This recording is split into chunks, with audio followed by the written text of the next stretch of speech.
Welcome, Cheka Peps.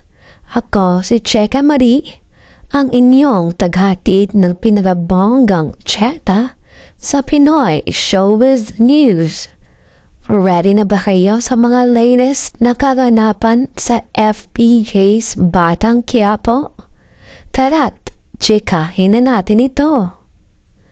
Ikinalugmok ng buong fans ng Batang Quiapo ang nakakalungkot na pagkamatay ni Olga, isa sa mga pangunahing karakter sa serye. Pero ayon kay Coco Martin, hindi dito nagtatapos ang kasaysayan ng serye. Kasado na ang bagong yugto. May bagong pasabog. Dreamcast daw ang papasok, pero tikom pang bibig ni Coco kung sino ang mga bagong artista. Sino kaya ang mga ito? Sabi ni Coco, magkukulat tayo. Cheka Peps, sino sa tingin niyo ang dapat mapasama sa Dreamcast? I-comment na ang inyong mga hula sa pinakakaibang paraan. Halaka, hindi papatalo ang mga comments ng mga fans. Go ahead, Idol Coco Martin.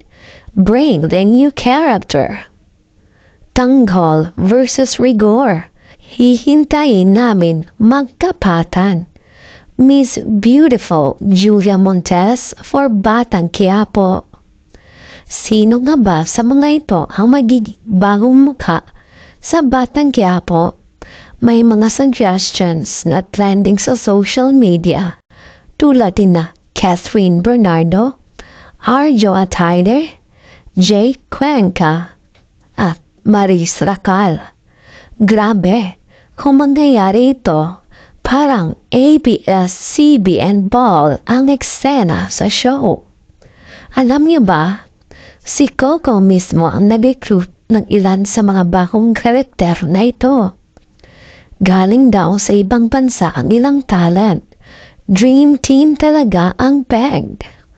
Kung ako ang tatanungin, gusto kong maipasok na kontrabida na hindi lang palaban, kundi yung may comedic touch. Tulad ni na Michael De Mesa, Epi Quezon o Jong Hilario. Ano sa tingin nyo, Cheka Peps? Kaya stay tuned. Dahil siguradong mas titindi pa ang eksena sa FPJ's Batang Quiapo. Huwag kalimutang mag-like, mag-subscribe at i-share ang video na ito para lagi kayong updated. Para sa inyong dose ng cheka, magbalik-balikan lang dito.